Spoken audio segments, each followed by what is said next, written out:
MS word उघडता, पण वर जे होम, इन्सर्ट, लेआउट दिसतं ते नेमकं काय असतं? स्क्रीनवर इतके बटन असतात की बिगिनर्स कन्फ्यूज होतात. पण आजचा व्हिडिओ पाहिल्यानंतर तुम्हाला वर्डचा प्रत्येक भाग ओळखता येईल. आज आपण MS वर्डचा इंटरफेस पूर्णपणे समजून घेणार आहोत, तेही अगदी सोप्या भाषेमध्ये. नमस्कार, मी सॉफ्टेक कम्प्युटरच्या वतीने पुन्हा एकदा एका नवीन व्हिडिओमध्ये आपलं हार्दिक स्वागत करत आहे. सर्वात आधी आपण वर्ड कसं ओपन करायचं किंवा कसं उघडायचं ते आपण पाहूया. वर्ड तुम्ही वेगवेगळ्या पद्धतीने ओपन करू शकता. जसं की स्टार्ट हा जो ऑप्शन आहे, ह्या स्टार्ट ऑप्शनवर तुम्ही क्लिक करून जे काही आहे इथे तुम्हाला दिसत असेल, इथे वेगवेगळे ॲप्स असतात, ते इथे क्लिक करून सुद्धा तुम्ही काय करू शकता, वर्ड ओपन करू शकता. इथे मी डब्ल्यूच्या तिथे क्लिक केलेलं आहे बघा. इथे सुद्धा तुम्ही वर्डवर क्लिक केली की वर्ड तुमचा काय होईल, ओपन होईल. ही एक पद्धत आहे. किंवा स्टार्टमध्येच इथे खाली स्क्रोल केल्यानंतर डब्ल्यूच्या लाईनमध्ये जाऊन, ओके, जसं उदाहरणार्थ इथे ए पासून स्टार्ट होतं, त्याच्यामध्ये ॲक्सेस वगैरे आहे, सी रिलेटेड, ई रिलेटेड, तसंच तुम्ही डब्ल्यूच्या लाईनमध्ये जाऊन वर्ड जो आहे तो सुद्धा तुम्ही इथून ओपन करू शकता. ही झाली दुसरी पद्धत. अजून कोणती पद्धत? हा जो सर्च आहे, इथे दिसते ना तुम्हाला, टाईप हेअर टू सर्च, इथे तुम्ही क्लिक केलं आणि इथे जरी तुम्ही टाईप केलं वर्ड, WORD, तरी सुद्धा तुम्हाला वर्ड भेटून जाईल. तुम्ही इथून सुद्धा वर्ड ओपन करू शकता. जसं मी आता क्लिक केली, वर्ड ओपन होईल. अजून एक पद्धत आहे वर्ड ओपन करायची. तुम्हाला तुमच्या कीबोर्डवर टाईप करायचे विंडो बटन आणि आर, विंडो आर, ओके. आणि मग इथे या ओपन याच्यामध्ये तुम्हाला लिहायचे win word, WINWORD, win word, आणि ओकेवर क्लिक केली की तरी सुद्धा तुमचा वर्ड जो आहे तो तुमचा ओपन होईल. आता तुमच्यासमोर वर्डचं ही होमपेज जे आहे तो तुम्हाला इथे दिसतो, त्याचा इंटरफेस आहे हा. यालाच इंटरफेस असं म्हटलं जातं. इथे तुम्हाला वेगवेगळे टेम्पलेट्स दिलेले आहेत. ब्लँक डॉक्युमेंटवर आपल्याला काम करायचं आहे, पण सध्या इथे तुम्हाला वेगवेगळे टेम्पलेट्स दिसत असतील, ओके. जसं जसं तुम्ही खाली येणार वेगवेगळे डिझाईन्स इथे आहेत. तुम्हाला जोही टेम्पलेट हवा असेल तो तुम्हाला इथे सर्च करायचा आहे. हां, पण एक गोष्ट लक्षात ठेवा, तुमच्या मशीनमध्ये इंटरनेट असणं गरजेचं आहे. जर इंटरनेट असेल तर तुम्ही इथे ऑनलाईन टेम्पलेट्स जे आहेत ते तुम्ही सर्च करू शकता. आता ते टेम्पलेट्स वगैरे कसं शोधायचं हे आपण येणाऱ्या व्हिडिओजमध्ये पाहणारच आहोत, ओके. आता सध्या आपल्याला काही येत नाही आहे, आपण नवीन आहोत, बिगिनर आहोत, म्हणून आपण काय करणार आहोत, ब्लँक डॉक्युमेंट जो आहे तो आपण घेणार आहोत. आता तुमच्यासमोर ही निळ्या रंगाची जी काही पट्टी दिसते त्या पट्टीला म्हणतात ते टायटल बार, ओके. ज्या पट्टीवर इथे तुम्हाला तुमच्या डॉक्युमेंटचं नाव येतं आणि प्लस आपण वर्ड ओपन केलं आहे ते दिसतं. त्याच्यानंतर मिनिमाइज बटन, मॅक्झिमाइज किंवा रिस्टोर बटन, आणि दुसरं कुठलं बटन येतं, क्लोज. क्लोज म्हणजे पूर्णपणे बंद करण्यासाठी. जोपर्यंत तुम्ही तुमचं डॉक्युमेंट सेव्ह करत नाही तोपर्यंत तुमच्या डॉक्युमेंटला डॉक्युमेंट 1, डॉक्युमेंट 2, डॉक्युमेंट 3 अशी नावं येतात. आणि जेव्हा तुम्ही सेव्ह करणार तेव्हा तुम्हाला इथे तुम्ही ज्या नावाने सेव्ह करणार ते नाव तुम्हाला इथे दिसेल, ओके. या पट्टीच्या बद्दल आपण थोडी माहिती घेऊया. इथे तुम्हाला क्विक ॲक्सेस टूलबार इथे दिसतोय, ओके, ज्यामध्ये काही परमनंट ऑप्शन्स इथे दिलेले असतात, जसं की सेव्ह करणं, त्यानंतर हा जो आहे तो अंडू, आणि हा जो आहे तो तुमचा रिपीट किंवा रिडू असं आपण म्हणू शकतो. हे कसे वापरायचे ते मी तुम्हाला सांगणारच आहे.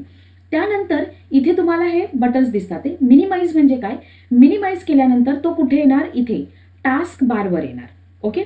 त्यानंतर इथे ऑप्शन आहे तुमचा रिस्टोर किंवा त्याला मॅक्झिमाइज असं म्हटलं जातं, ओके.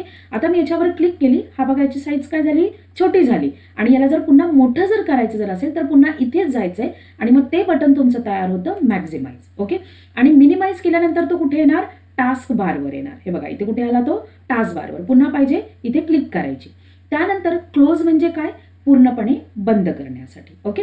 हा सगळ्यात इम्पॉर्टंट ऑप्शन आहे, तो मी तुम्हाला याच्यानंतर सांगणार आहे, ओके. ही तुम्हाला पट्टी समजली. हा झाला तुमचा टायटल बार, ज्या टायटल बारवर तुमच्या फाईलचं नाव असतं, मिनिमाइज, मॅक्झिमाइज आणि क्लोज बटन असतं. त्यानंतर हा क्विक ॲक्सेस टूल बार आहे ज्याच्यावर काही डिफॉल्ट बटन्स तुम्हाला इथे दिलेले असतात. त्याच्यानंतर खाली हा जो ऑप्शन आहे त्याला म्हणतात ते tabs. Home tab, insert tab, त्यानंतर design tab, layout tab, reference, mailing, etcetera etcetera. Okay. मग आता जेव्हा आपण होम टॅबवर क्लिक करतो तर हे टूल्स ओपन होतात तर त्यांना म्हणतात ते कमांड.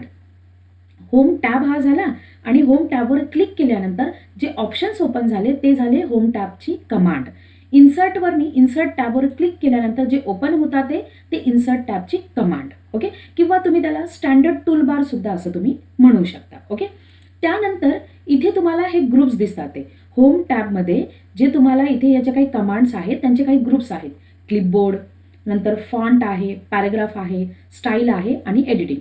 जर तुम्ही इन्सर्ट ओपन करता तर इन्सर्टमध्ये पेजेस, टेबल्स, इलिस्ट्रेशन्स, ॲडिन्स, मीडिया वगैरे यांना काय म्हणतात ते ग्रुप्स असं म्हटलं जातं. ओके. ते आपण हळूहळू एक एक एक शिकणार आहोत.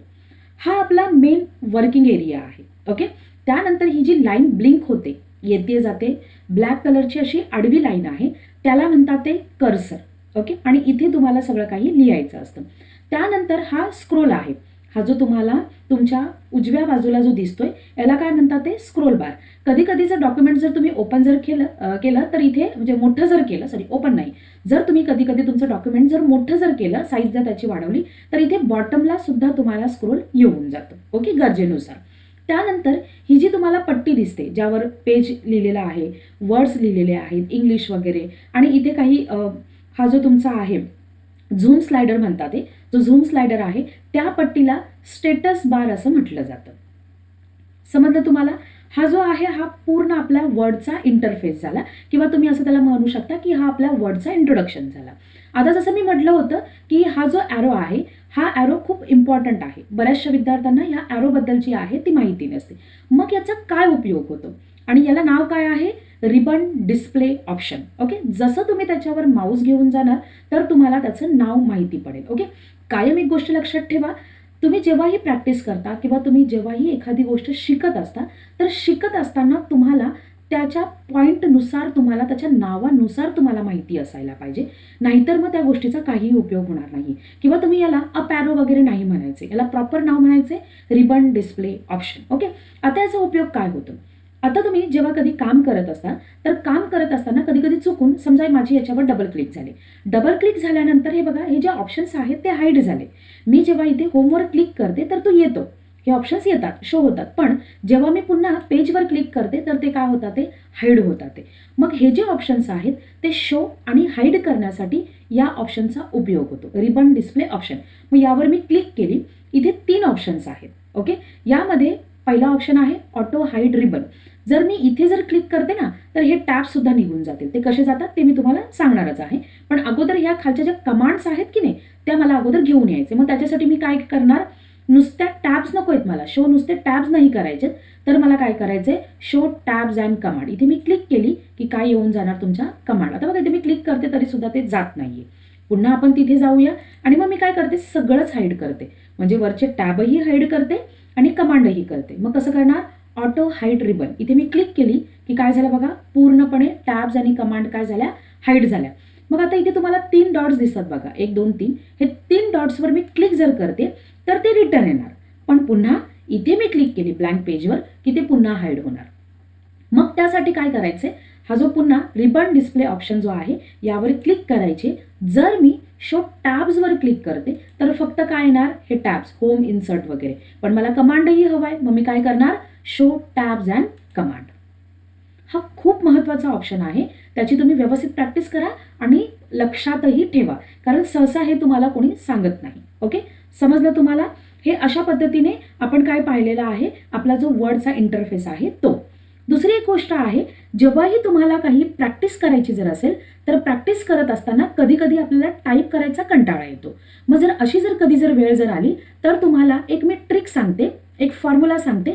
तो फॉर्म्युला तुम्ही टाईप करायचे की रेडीमेड पॅरेग्राफ तुम्हाला प्रॅक्टिससाठी येऊन जाईल. मग तो फॉर्म्युला काय आहे?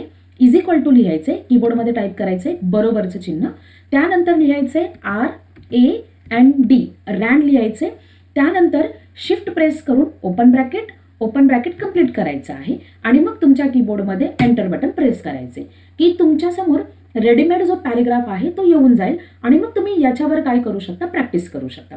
आता बघा मी तुम्हाला काही वेळापूर्वी स्टेटस बार सांगितला होता. आता इथे बघा तुम्हाला दिसत असेल पेज आपल्याकडे किती आहे? एकच पेज आहे. वर्ड्स किती आहेत? 239 वर्ड्स आहेत. लँग्वेज कोणती आहे? इंग्लिश आहे. आणि इथे बघा वेगवेगळे व्ह्यूज दिसतात ते तुम्हाला. पहिला जो आपला नॉर्मल व्ह्यू कोणता असतो? तर आपला नॉर्मल व्ह्यू जो आहे तो प्रिंट लेआउट व्ह्यू असतो.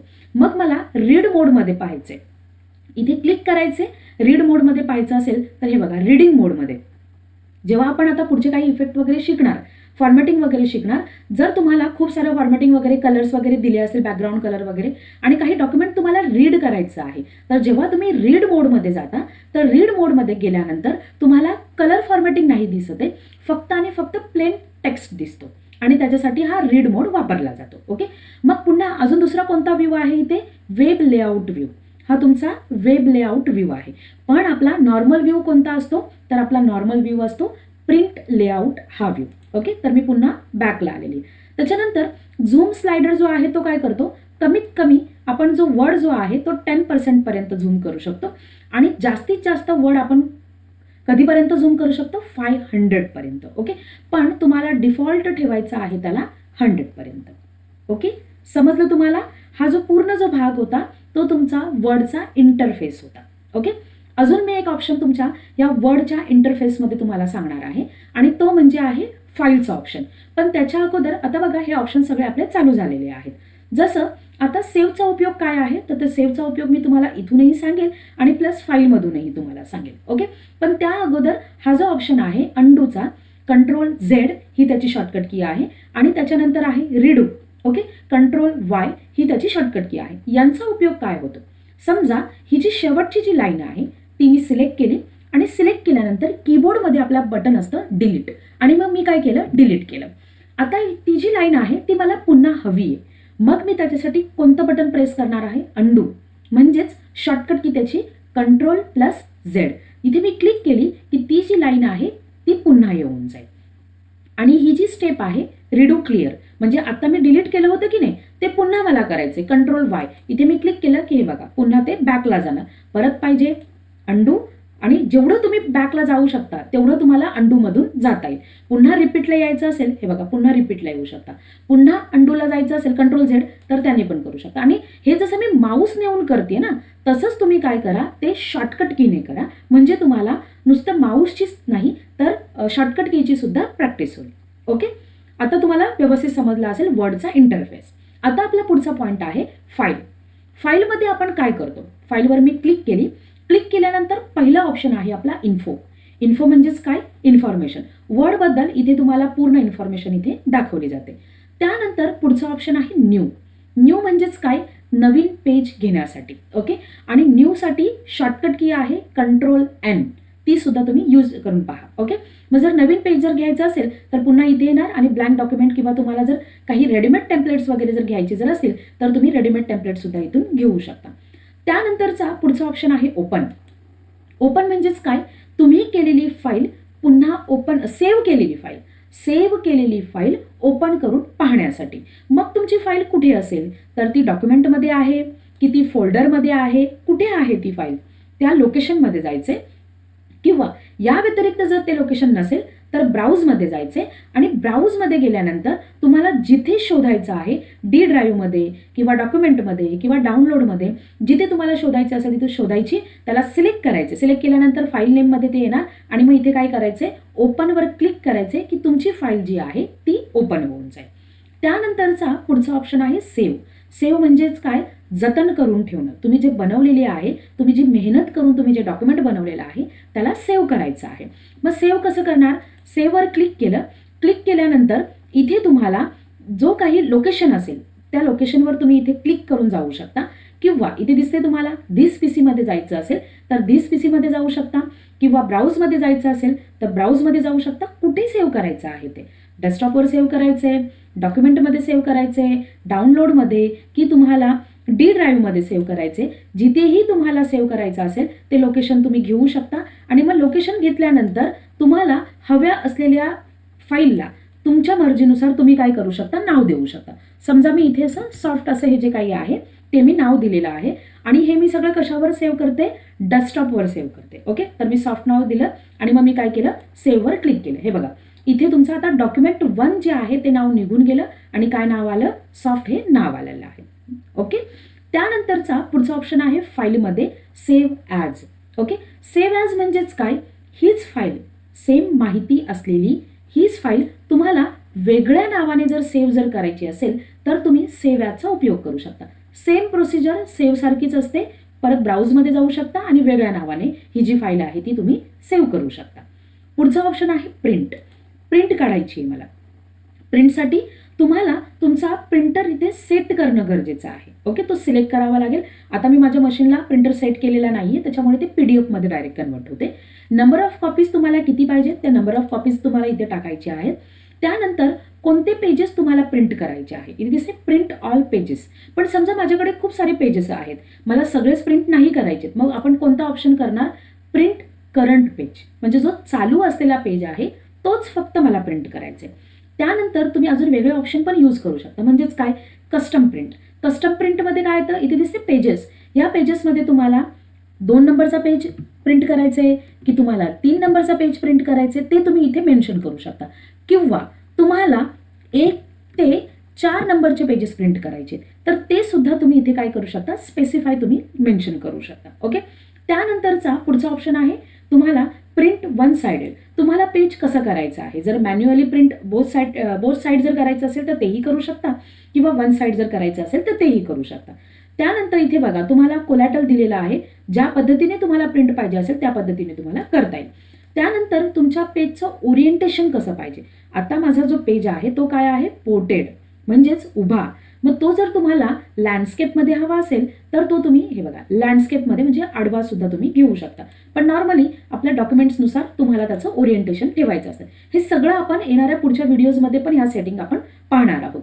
पेपरची साईज तुम्हाला किती पाहिजे, वेगवेगळ्या साईज ज्या आहेत त्या तुम्हाला इथे सगळ्या मेन्शन केलेल्या असतात. ते नंतर मार्जिन वगैरे तुम्हाला सेट करायची असेल तर मार्जिन सुद्धा तुम्ही इथूनच, प्रिंट हा जो ऑप्शन आहे इथूनच तुम्ही सगळं काही सेट करू शकता. ओके, त्यानंतरचा पुढचं, आणि हे सगळं झाल्यानंतर तुम्ही प्रिंटवर क्लिक केली की तुमची जी आहे प्रिंटर जर अटॅच जर असेल तर तुमची प्रिंट येऊन जाईल. त्यानंतरचा पुढचा ऑप्शन आहे शेअर. शेअर म्हणजेच काय, तुम्ही PDF मध्ये जो काही आहे तो तुम्ही कन्वर्ट करून कोणाला शेअर वगैरे करू शकता किंवा डायरेक्टली जरी तुम्हाला शेअर जरी करायचं असेल तरी सुद्धा तुम्ही करू शकता. ईमेल वगैरे करायचे तरी सुद्धा तुम्हाला इथून काय करता येईल, ईमेल करता येईल. पण अट एवढीच आहे की तुमचा जो काही वर्ड आहे तो किंवा तुमचा ईमेल ID जो आहे तो आउटलुकला कन्फिगर असणं गरजेचं आहे. म्हणजेच काय, तुमचा ईमेल ID तिथे लॉग इन असणं, साइन इन असणं गरजेचं आहे. तरच तुम्ही डायरेक्टली इथून काय करू शकता, मेल करू शकता. ओके, पुढचा ऑप्शन आहे आपला एक्सपोर्ट. एक्सपोर्ट म्हणजेच काय, PDF मध्ये कन्वर्ट करणं. हाच एक मेन फीचर्स आहे की जो वर्ड 2019 मध्ये ॲडव्हान्स फीचर आहे. ओके, म्हणजेच तुम्हाला वेगळी PDF रीडर किंवा PDF क्रिएटर वापरायची गरज नाहीये. आता ही जी माझी फाईल आहे त्याला मला PDF मध्ये कन्वर्ट करायचे, मग इथे क्रिएटवर क्लिक करायचे. क्रिएटवर क्लिक केल्यानंतर तुम्हाला ज्या नावाने ती PDF बनवायची ते नाव इथे टाकायचे आणि कशावर क्लिक करायचे, फक्त पब्लिशवर क्लिक करायचे. एकदा तुम्ही पब्लिशवर क्लिक केलं की तुमची PDF जी आहे ती तुमची रेडी होईल. हा जो ऑप्शन आहे तो तुम्ही करून पहा. जोपर्यंत तुम्ही करत नाही तोपर्यंत तुम्हाला हे कळणार नाही. ओके, त्यानंतरचा पुढचा ऑप्शन आहे क्लोज. क्लोज म्हणजेच काय, पूर्णपणे बंद करण्यासाठी. तुम्ही इथूनही क्लोज करू शकता किंवा तुम्ही इथूनही क्लोज करू शकता. ओके, त्यानंतर आहे अकाउंट. अकाउंट म्हणजेच काय की तुमचा जो वर्ड आहे त्या वर्डचा अकाउंट किंवा त्याची माहिती तुम्हाला इथे दिलेली असते. इथे फीडबॅक आहे आणि इथे तुम्हाला दिसतात ते ऑप्शन्स. ऑप्शन्समध्ये काय असतात, वर्डच्या सगळ्या सेटिंग्स असतात ते. ओके, गरजेनुसार जर तुमच्या कधी वर्डमध्ये काही जर प्रॉब्लेम वगैरे जर येत असेल तर मला कमेंट करा, मी त्याच्याशी रिलेटेड तुम्हाला इथे जे काय आहेत ते सेटिंग्स तुम्हाला मी नक्कीच सांगेन. तर आज आपण MS वर्ड इंटरफेस पूर्ण समजून घेतला. Title bar, ribbon, tabs, document area, scroll bar आणि स्टेटस बार. मी पुन्हा एकदा सांगते तुम्हाला, हा टायटल बार, त्याच्यानंतर हा तुमचा जो दिसतोय याला रिबन बार असं सुद्धा म्हटलं जातं. त्यानंतर हे टॅब्स आहेत, त्यानंतर ह्या त्याच्या कमांड्स आहेत. हा आपला काय आहे, वर्किंग एरिया किंवा डॉक्युमेंट एरिया. त्यानंतर हा तुमचा स्क्रोल बार आहे आणि त्यानंतर हा तुमचा स्टेटस बार आहे. आता तुम्हाला वर्डची भीती राहणार नाही. पार्ट 3 मध्ये म्हणजेच नेक्स्ट व्हिडिओमध्ये आपण होम टॅब पूर्ण डिटेलमध्ये शिकणार आहोत. व्हिडिओ जर आवडला असेल तर लाईक करा, शेअर करा आणि चॅनेल सबस्क्राईब करायला विसरू नका. धन्यवाद.